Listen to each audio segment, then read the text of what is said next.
జూబ్లీహిల్స్ ఉప ఎన్నికకు సంబంధించి నోటిఫికేషన్ రిలీజ్ అయింది. ఇవాల్టి నుంచి ఈ నెల అక్టోబర్ 21 వరకు నామినేషన్ల స్వీకరణ జరగనుంది. ఈ 22న వాటి నామినేషన్ల పరిశీలన, 24వ తేదీలోపు నామినేషన్ల విత్డ్రాకు అవకాశం ఉంది. అయితే వచ్చే నెల 11న జూబ్లీహిల్స్ ఉప ఎన్నిక జరగబోతా ఉంది, పోలింగ్ జరగబోతా ఉంది. 11న పోలింగ్ జరిగితే 14వ తారీఖున కౌంటింగ్ ఉంటుంది. ఆ రోజే రిజల్ట్ ప్రకటించబోతున్నట్లు ఈసీ ఎన్నికల షెడ్యూల్లో అయితే పేర్కొనడం జరిగింది.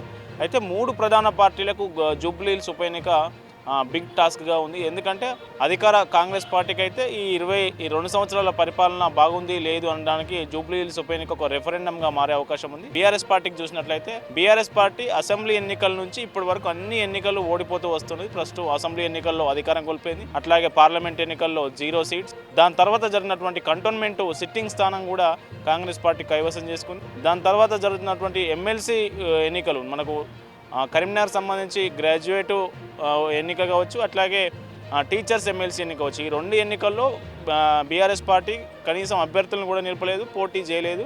అయితే ఇప్పుడు సిట్టింగ్ స్థానాన్ని కాపాడుకునేందుకు బీఆర్ఎస్ పార్టీ అన్ని శక్తులు ఓడుతుందని చెప్పవచ్చు. ఇప్పటికే ఆ పార్టీ ముఖ్య నాయకులు అన్నటువంటి పార్టీ వర్కింగ్ ప్రెసిడెంట్ కేటీఆర్తో పాటు హరీష్ రావు మిగతా నాయకత్వం అంతా వార్డుల వారీగా, డివిజన్ల వారీగా ఇన్ఛార్జీలుగా నియమించడం జరిగింది. వాళ్ళు సమీక్ష సమావేశాలు నిర్వహిస్తూ ప్రచారం డోర్ టు డోర్ క్యాంపెయిన్ అయితే మొదలుపెట్టారు. మరోవైపు ఈ 2 పార్టీలు కాక ఈ 10 ఏళ్ల బీఆర్ఎస్ పాలన చూశారు, అట్లాగే 22 సంవత్సరాల కాంగ్రెస్ పాలన చూశారు. ఈ 2 పార్టీలకు ప్రత్యామ్నాయంగా ఈ 2 పార్టీలు కూడా జూబ్లీహిల్స్లో ఎట్లాంటి సమస్యలను తీర్చలేదు. ఇంకా డ్రైనేజ్ సమస్యలు కావచ్చు, తాగునీటి సమస్యలు కావచ్చు, పేదలకు ఇండ్లు కావచ్చు, ఇట్లాంటి సంక్షేమం, అభివృద్ధి ఈ 2 ఏమీ జరగలేదు ఈ 2 పార్టీల ప్రభుత్వాల పాలనలో.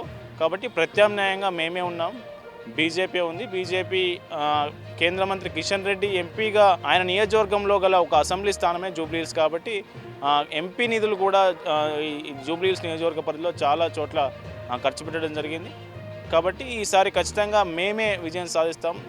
మేము జూబ్లీహిల్స్లో ఉప ఎన్నికలో విజయం సాధించడం ద్వారా ఈ 2 పార్టీలకు ప్రత్యామ్నాయం మేమే అని చెప్పేందుకు బీజేపీ అయితే ఏర్పాట్లు చేస్తూ ఉంది, రంగంలోకి దిగేందుకు సిద్ధమవుతూ ఉన్నది.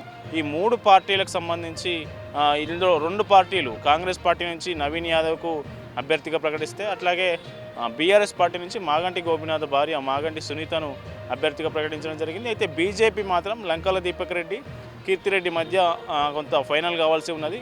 ఇవాళ సాయంత్రానికి కానీ రేపు ఉదయానికి కానీ, ఇవాళ నామినేషన్లు ఆల్రెడీ స్టార్ట్ అయినాయి కాబట్టి ఇవాళ సాయంత్రానికి అభ్యర్థి పేరు ఖరారయ్యే అవకాశం ఉంది. ఈ 3 పార్టీలు త్రిముఖ పోటీ నెలకొంది జూబ్లీహిల్స్ ఉప ఎన్నికకు సంబంధించి. ఈ త్రిముఖ పోటీలో మరి జూబ్లీహిల్స్ ఓటర్లు ఎవరిని ఆశీర్వదించబోతూ ఉన్నారు, ఎవరు ఏ హామీలు ఇచ్చి ముందుకెళ్ళబోతున్నారు అనేది ఆసక్తికర పరిణామంగా మారింది. రాష్ట్రం మొత్తం జూబ్లీహిల్స్ ఉప ఎన్నిక మీద దృష్టి పెట్టిందని చెప్పవచ్చు.